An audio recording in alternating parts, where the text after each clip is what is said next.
Chapter 16. The journey of the Most Holy Mary on her visit to St. Elizabeth and her entrance into the house of Zacharias. And Mary, rising up in those days, says the sacred text, went into the hill country with haste into a city of Judea. This rising up of our heavenly Queen signified not only her exterior preparations and setting out from Nazareth on her journey, but it referred to the movement of her spirit and to the divine impulse and command which directed her to arise interiorly from the humble retirement which she had chosen in her humility. She arose, as it were, from the feet of the Most High, whose will and pleasure she eagerly sought to fulfill, like the lowliest handmaid, who, according to the word of David, keeps her eyes fixed upon the hands of her mistress, awaiting her commands. Arising at the bidding of the Lord, she lovingly hastened to accomplish his most holy will in procuring without delay the sanctification of the precursor of the incarnate Word, who was yet held prisoner in the womb of Elizabeth by the bonds of original sin. This was the purpose and object of this journey. Therefore the Princess of Heaven arose and proceeded in diligent haste, as mentioned by the evangelist St. Luke.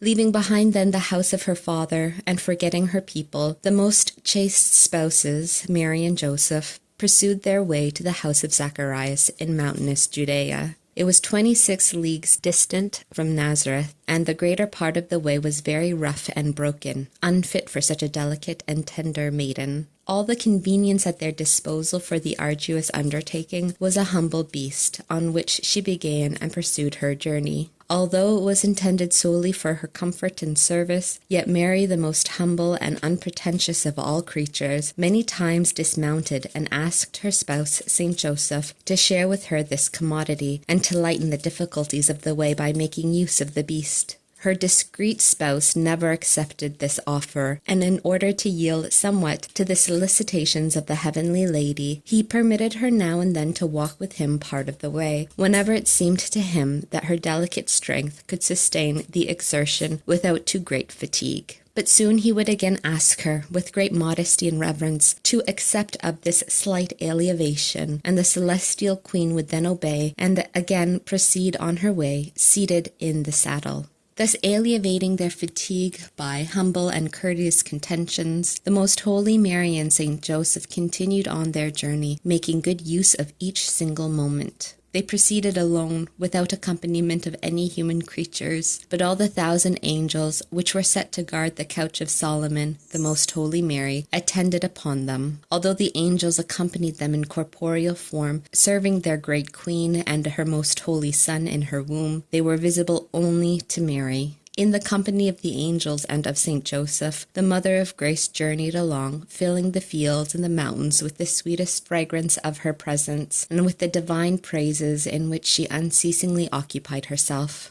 Sometimes she conversed with the angels, and, alternately with them, sang divine canticles concerning the different mysteries of the divinity and the works of creation and of the Incarnation. Thus ever anew the pure heart of the Immaculate Lady was inflamed by the ardors of divine love. In all this her spouse, St. Joseph, contributed his share by maintaining a discreet silence, and by allowing his beloved spouse to pursue the flights of her spirit. For, lost in highest contemplation, he was favored with some understanding of what was passing within her soul.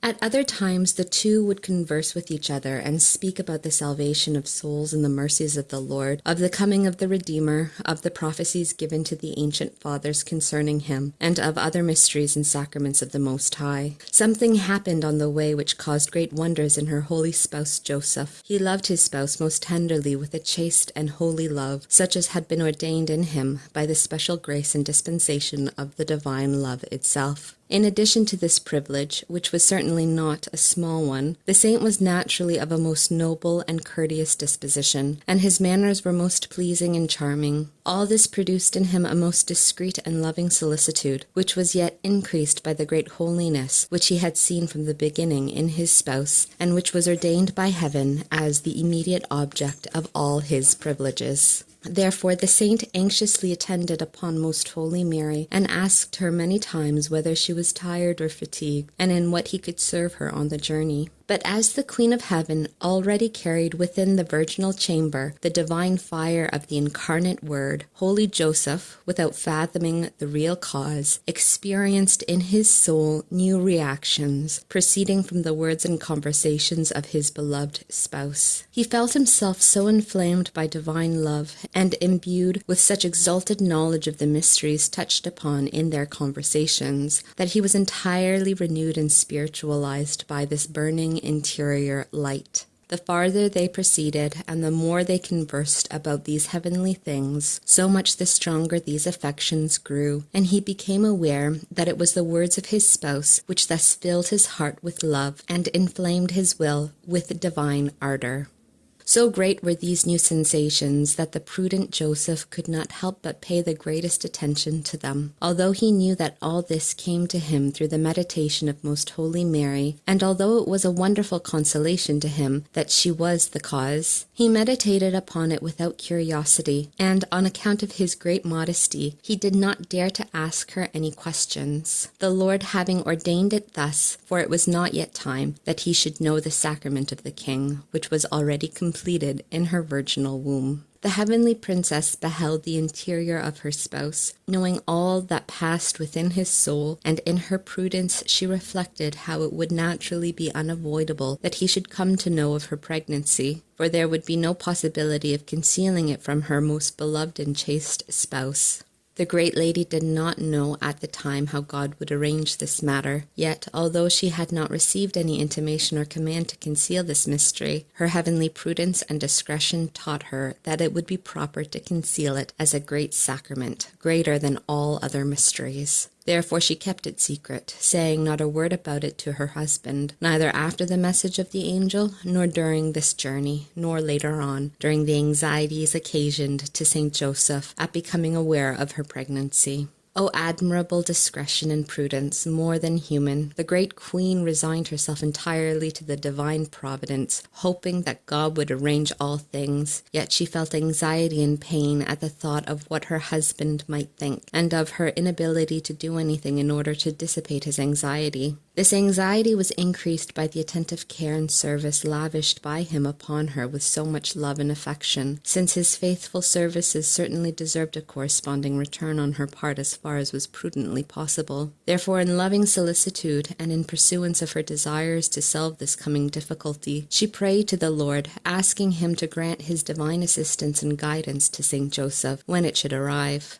In this state of suspense in which she found herself, Her Highness performed great and heroic acts of faith, hope, and charity, of prudence, humility, patience, and fortitude, imbuing all her activity with the plenitude of holiness, and reaching in all things the summit of perfection. This journey was the first pilgrimage begun by the divine Word 4 days after he had entered the world, for his most ardent love would not suffer any longer delay or procrastination in enkindling the fire which he came to scatter in the world, and in beginning his justification of mortals with his precursor. This haste he communicated also to his Holy Mother, in order that she might arise without delay and fly on her visit to Elizabeth. The most heavenly lady on this occasion served as the coach of the true Solomon, but much more richly adorned and more elegant, as Solomon himself infers in the Canticles. Therefore this journey was glorious, and occasioned great joy to the only begotten of the Father, for he travelled at his ease in the virginal chamber of his mother, enjoying the sweet tokens of her love. At the time she alone was the archive of this treasure, the secretary of so great a sacrament, and she adored him,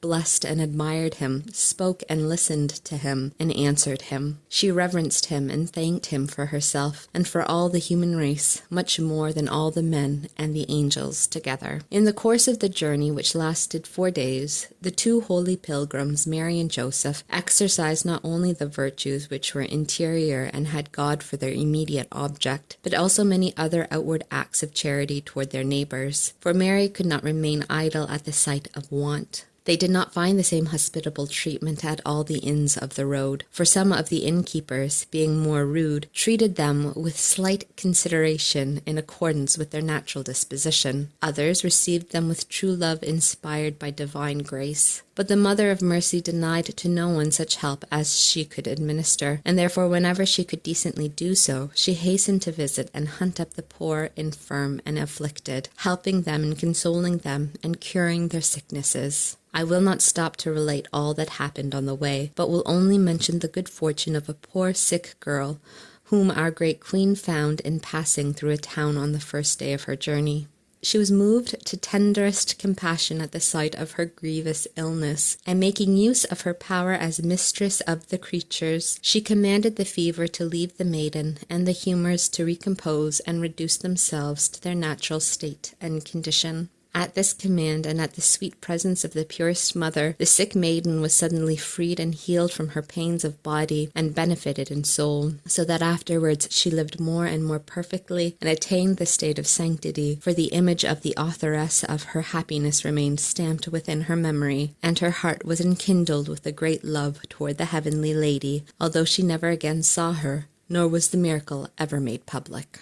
Having pursued their journey 4 days, the Most Holy Mary and her spouse arrived at the town of Judah, where Zachary and Elizabeth then lived. This was the special and proper name of the place, where the parents of St. John lived for a while, and therefore the evangelist St. Luke specifies it, calling it Judah, although the commentators have commonly believed that this was not the name of the town in which Elizabeth and Zacharias lived, but simply the name of the province, which was called Judah or Judea, just as for the same reason the mountains south of Jerusalem were called the mountains of Judea. But it was expressly revealed to me that the town was called Judah, and that the evangelist calls it by its proper name, although the learned expositors have understood by this name of Judah the province in which that town was situated. This confusion arose from the fact that some years after the death of Christ, the town Judah was destroyed, and as the commentators found no trace of such a town, they inferred that St. Luke meant the province and not a town. Thus the great differences of opinion in regard to the place where Most Holy Mary visited Elizabeth are easily explained.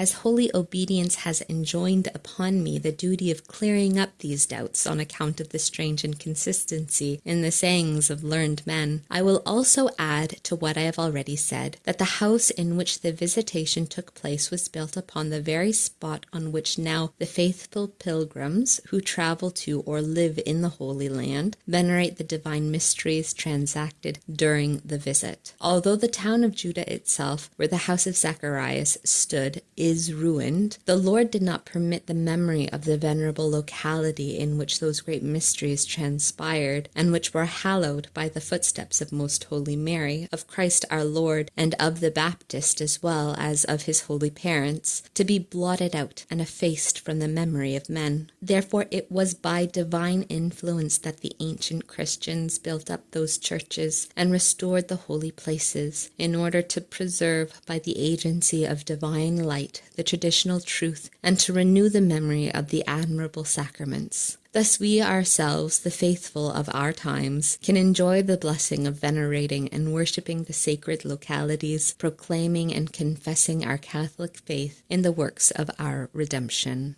For the better understanding of these things, let it be remembered that after the demon had become aware on Calvary that Christ our Lord was God and the Redeemer of men, he sought with incredible fury to blot out the remembrance of him from the land of the living, as Jeremiah says, and the same is to be said of the memory of his most holy mother. Thus he managed to have the Most Holy Cross hidden and buried underground, and to have it delivered as spoil of war to the Persians. And in the same way he procured the ruin and obliteration of many holy places. On this account the holy angels carried back and forth so many times the venerable and holy house of Loretto, for the same dragon who pursued the heavenly lady had already excited the minds of the inhabitants of that land to tear down and raze to the ground that most sacred oratory, which had been the workshop of the Most High in the mystery of the Incarnation. The same astute hatred of the enemy urged him to blot out the town of Judah, aided partly by the negligence of the inhabitants who gradually died off, partly also by untoward events and happenings.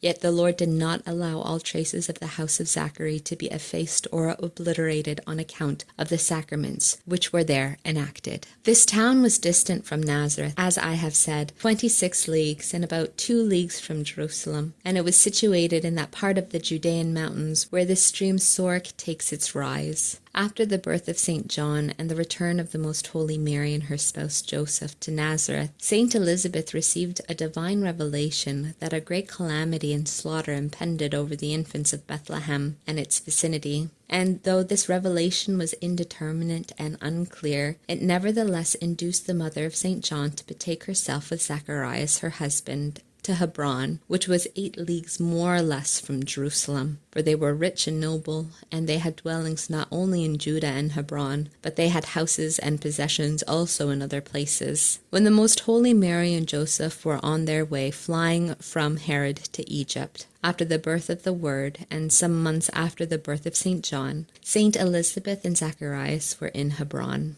Zacharias died 4 months after our Lord was born, which was 10 months after the birth of his son, John. It seems to me I have now sufficiently solved this doubt, and it ought to be evident that the house of the Visitation was neither in Jerusalem, nor in Bethlehem, nor in Hebron, but in the town called Judah. I saw that this is the true explanation, which was made known to me by divine light together with the other mysteries of this heavenly history. Afterwards, when I was constrained by obedience to ask about this matter, a holy angel again made the same declaration to me. It was at this city of Judah and at the house of Zacharias that Most Holy Mary and Joseph arrived. In order to announce their visit, St. Joseph hastened ahead of Mary, and calling out, saluted the inmates of the house, saying, "The Lord be with you, and fill your souls with divine grace." Elizabeth was already forewarned, for the Lord himself had informed her in a vision that Mary of Nazareth had departed to visit her. She had also in this vision been made aware that the heavenly lady was most pleasing in the eyes of the Most High, while the mystery of her being the Mother of God was not revealed to her until the moment when they both saluted each other in private. But Saint Elizabeth immediately issued forth with a few of her family in order to welcome Most Holy Mary, who, as the more humble and younger in years, hastened to salute her cousin, saying, "The Lord be with you, my dearest cousin."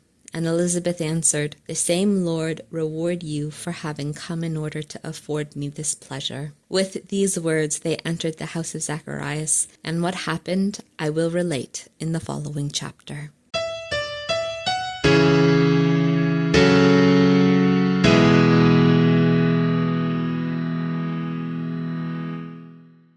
Instruction which our Queen and Lady gave me.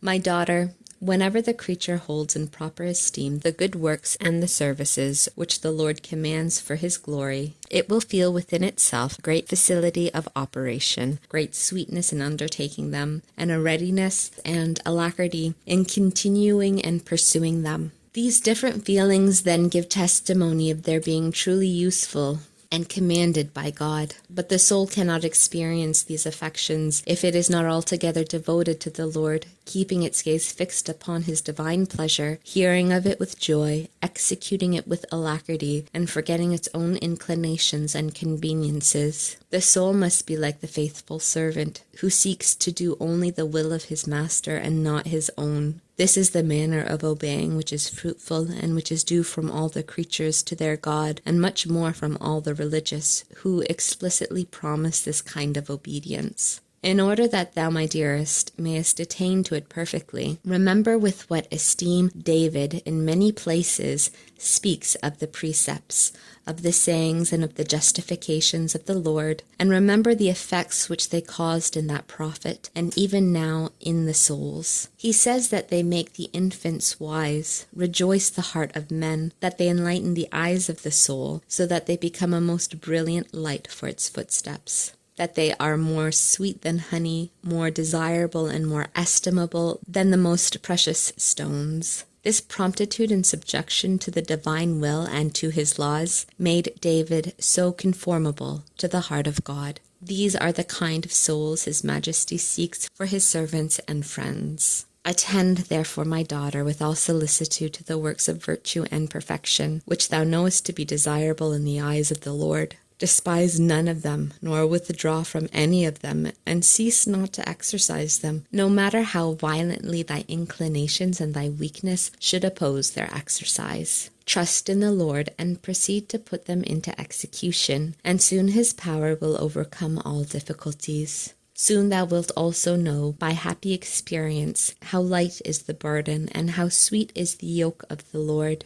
He did not deceive us when he spoke those words, as might be argued by the tepid and the negligent, who in their torpidity and distrust tacitly repudiate the truth of this statement. I wish also that thou, in order to imitate me in this perfection, take notice of the favor which the divine condescension vouchsafed me in furnishing me with the most sweet love and affection for the creatures as participators in the divine goodness and existence. In this love I sought to console, alleviate, and enliven all the souls, and by a natural compassion I procured all spiritual and corporeal goods for them. To none of them, no matter how great sinners they might have been, did I wish any evil. On the contrary, I was urged by the great compassion of my tender heart to procure for them eternal salvation. From this also arose my anxiety concerning the grief which was to grow out of my pregnancy to my spouse Saint Joseph. For to him I owed more than to all other creatures.